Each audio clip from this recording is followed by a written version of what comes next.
बिगड़ेल मकरू। बिगड़ेल मकरू माने जानते हो? नहीं गुरुजी। नहीं, बताता हूं सुनो। आज तक इसका वीडियो नहीं बनाया, बता देता हूं सुनो। जो सबसे पहला बिंदु तो ये बताए कि खोजी होते हैं, प्रचंड खोजी होते हैं। जब तक नहीं ढूंढ लें तब तक शांति से नहीं बैठ सकते हैं। ये एकदम पक्का बात है। और अगर जिद पे आए तो बेटा ब्रह्मा विष्णु महेश भी उनको नहीं हटा सकते, ये ठीक। तीसरा बिंदु, बिगड़ेल मकरू मतलब एक स्टोरी से समझ लो, कभी कभार शनि बाबा बिगड़ते हैं। समझ में आ रहा है? जिसके कुंडली में बिगड़ा हुआ शनि बैठा हो, ऐसा मकरू। ठीक है। तो एक बार हनुमान जी बैठे थे, है कि नहीं? तो हनुमान जी को शनि बाबा बोले, "ए, हनुमान बाबा।"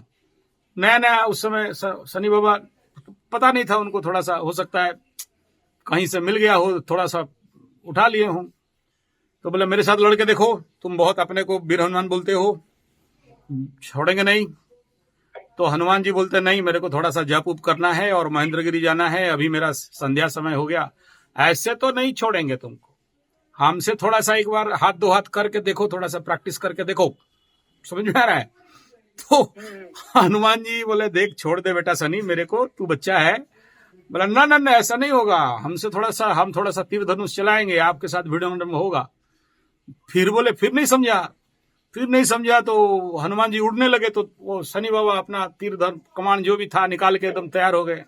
समझ में आ रहा है? तब हनुमान देखे कि ये बेटा ऐसा नहीं समझेगा, तो बोला ठीक है, पूंछ में बांधे और उड़ने लगे। तो जो बड़े बड़े पर्वत पहाड़ था उसमें पूंछ में ले के शनि बाबा को ले ठोकाई हो गया, इधर उधर। आहा, बंदर का पूंछ का शनि तो क्या होगा बताओ?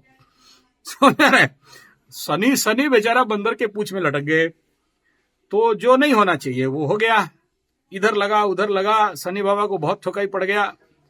जाके पड़ गए एकदम, हाथ पैर हड्डी टुड्डी सब टूट टाट के एकदम बेंड तंड हो गए। समझ रहे? उसके बाद बोले हनुमान बाबा को, शनि बाबा बोले, "भाई हनुमान जी छोड़ दो यार, समझ गया, मैं समझ नहीं पा रहा था कि आप हो कौन एक्चुअली, और मैं भिड़ पड़ा, मेरे को थोड़ा सा छोड़ दो।" तो छोड़ तो दिए, लेकिन मार तो बहुत पड़ा है। समझ रहे?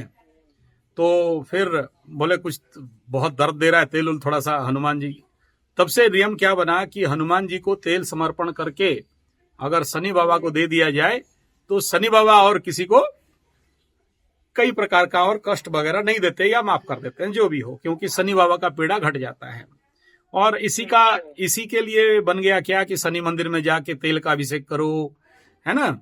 और शनि बाबा को पीपल गज के नीचे तेल का दिया जलाओ, छायादान करो, और इससे बता दिया गया कि शनि माने तेल, है कि नहीं? तो ये जो कहावत, मतलब ये जो स्टोरी है, ये तो कोई जाके देखा नहीं कि महेंद्रगिरी पर्वत में शनि बाबा इंतजार कर रहे थे, हनुमान के साथ भिड़े। ठीक है ना? तो गुरुजी सही बातें हैं। हाँ, तो बातें हैं, लेकिन ये जो बिगड़ेल शनि वाले, बिगड़ेल मकरू वाले होते हैं ना, ये लोग ऐसे ही होते हैं।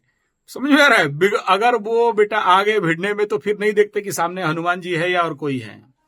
बेटा छोड़ने वाले नहीं है, जब तक दो चार ना खा ले तब तक छोड़ते नहीं है ये कंडीशन में। ठीक है ना? वो जो कहानी सुने होगे ना कि मार खाए तो खाए लेकिन तमाशा घुस के देखें। समझ में आ रहा है? तो ये ऐसे कुछ लोग होते हैं जो मार खाए तो खाए लेकिन बेटा तमाशा घुस के देखेंगे, छोड़ने वाले नहीं है। तो ये जो कभी कभार इस जगह में इसको बोलते हैं बिगड़ेल मकरू। ठीक है? लेकिन ये लोग बड़े दिलदार होते हैं, हर जगह में घुसेंगे, हर जगह में टांग अड़ाएंगे, हर जगह में सर घुसाएंगे, और जहां नहीं जो करना चाहिए, जो नहीं सोचना चाहिए, वहीं पर सोच साच के, घुस घास के, निकल के बेटा वो ठोकाई उकाई खा के फिर सर खुजलाएंगे ऐसे करके, "अच्छा ऐसा हो गया क्या? ऐसा तो मैं नहीं सोचा था ऐसा होगा बोल के, लेकिन ऐसा हो गया, बड़ा गलती हो गया, ऐसा नहीं करना चाहिए था।" तब तक देखा कि बेटा गेम हाथ से बाहर चला गया। ठीक है ना? लेकिन इनका पास एक ठो बड़ा फितरत क्या होता है कि बाद में जैसे ये रिकवरी पे भी आ जाते हैं तुरंत। इतना हाजिर जवाबी, मतलब हाजिर दिमागी जिसको बोलते हैं, कि अगर बिगड़ाए ना तो ये बना भी देते हैं। शनि बिगड़ाता है और बना भी देता है, मकरू बिगड़ाता भी है और बना भी देता है। इसको बोलते हैं हम लोग उड़िया में बोलते हैं पछ बुद्धि, बाद में बुद्धि होता है। तो ये सभी मकरू के फितरत में नहीं रहता है, कुछ के अंदर रहता है और उसको बोलते हैं बिगड़ल मकरू, ठीक है ना। अच्छा। हाँ, तो इसका ये मतलब डिपेंड अपन, देखो अभी कैसे कैसे निकालोगे। अभी देखो शनि बाबा अभी आकाश में क्या होंगे इस समय, नवंबर 4 और 21 के अंदर जैसे स्टैग्नेंट हो जाएंगे शनि बाबा। मतलब बकरी थे, हाँ, बकरी आ रहे थे, उल्टा चल रहे थे। हाँ, बकरी से अब वो मार्गी, मतलब अभी तो कहा जा रहा है कि मार्गी हो जाएंगे। हाँ, अभी शनि बाबा मार्गी हो जाएंगे। तो जब मार्गी होके जाएंगे और बकरी और मार्गी के बीच में एक टाइम पीरियड आता है, बोलते हैं स्टैग्नेंट, हाँ, उस समय का वो स्तंभित। होता है, जैसे मतलब ग्रहों की चाल सीधे और उसके बीच की होती है। हाँ, तो बीच होते हैं। वो जो पार्ट है ना, अगर कुंडली में इस समय जो बच्चे जन्म होंगे, तो उस समय शनि बाबा यहाँ पर क्या होता है ना, किंग कर्तव्य विमूढ़ होते हैं कि क्या करेक्ट, क्या सही, क्या करना चाहिए, क्या ड्यूटी है, वो उसमें उस चीज का रिकॉग्नाइज नहीं कर पाते हैं। और इसमें क्या होता है ना, बाद में इनका अकल आता है कि यार मैंने तो बड़ा गलती कर दिया, ठीक है। तो एक तरह से मतलब माफ करिए गुरु जी, एक तरह हाँ, से मतलब शनि यहाँ पे किशोर अवस्था और युवा अवस्था की बीच की पीढ़ी होती है इंसान की। हाँ, उस तरह से मतलब जब आदमी युवा अवस्था में, उसको इंग्लिश में कहा जाए जो टीनेजर शब्द बना है, हाँ, जो 13 साल तक हाँ, है, हाँ, उस हाँ, स्थिति हाँ, में होता है, मतलब समझ नहीं होता है, मतलब समझ चीजें नहीं, बड़ी उथल पुथल रहती हैं। यस, मतलब एक रास्ता नहीं समझ आता है कि करेक्ट, किधर इंसान चलना है। बहुत सुंदर, बहुत सुंदर, बहुत सुंदर। ये देखो ऐसा है ना, तुम्हारा शनि 23 डिग्री में तो है मैच्योर्ड, है कि नहीं। ये यहाँ टीनेजर शनि नहीं है, यहाँ बड़े पावरफुल शनि है, यहाँ मैच्योर्ड है। लेकिन मैच्योर्ड होने के बाद भी ये यहाँ पर क्या कर दे रहा है कि एक बार भिड़ जाते हैं बात, जैसे तुम नौकरी छोड़े और बॉस को सुना के आ गए ना भाई, तो वो तो बिगड़ गया खेल। मैं यूट्यूब में 1.5 साल से चिल्ला रहा हूं, चमका रहा हूं, भोंक रहा हूं कि भाई बॉस को सेटिंग करो, बॉस को तेल मारो, बॉस को है कि मकरू वाले इतना जल्दी किसी का बेइज्जती नहीं करते हैं, आदर सम्मान के साथ बाअदब से करते हैं। और ऐसे कंडीशन पे भी बिगड़ेल मकरू लोग अपने अपने जो ड्यूटी को, अपने कर्तव्य को बहुत अच्छा से समझते हैं और कहीं ना कहीं से पतली गली से निकाल के समाधान कर ही देते हैं।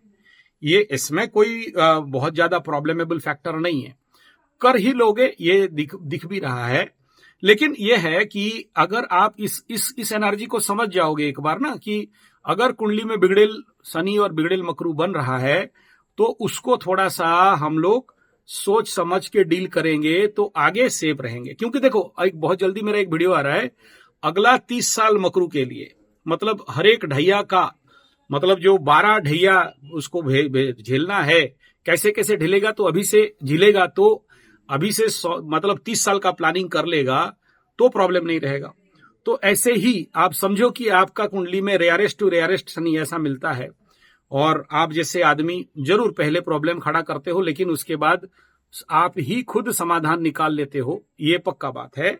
और इसी को बोलते हैं बिगड़ेल मकरू। लेकिन ये अपना काम नहीं बिगड़ाता है, दूसरे का बिगड़ा देता है, और जिसका परिणाम इसके लिए दूसरे लोग को झेलना पड़ता है। इसको कुछ नहीं होता, ये तो मजा लेता है, बीच में बैठ के ताली मारता रहेगा। शनि को ठोका ही पड़ गया तो साइड में थोड़ी ना बैठ के कोई प्रॉब्लम है, बोला आप पड़े लाओ तेल लगाओ मेरे को, माफ कर देंगे, तो उसका भी फायदा उठा लेता है। मतलब पॉजिटिव का भी फायदा उठाएगा, नेगेटिव का भी फायदा उठाएगा, और बीच में बैठ के एकदम मजा लेने वाला है, एकदम आनंद से, हाँ भाई क्या हुआ बताओ। तो इसका ये पॉजिटिव पार्ट ये है, खाली नेगेटिव नहीं है कि काम बिगाड़ देगा या ये करेगा। एक और बिंदु है कि मकरू को डरते बहुत से लोग,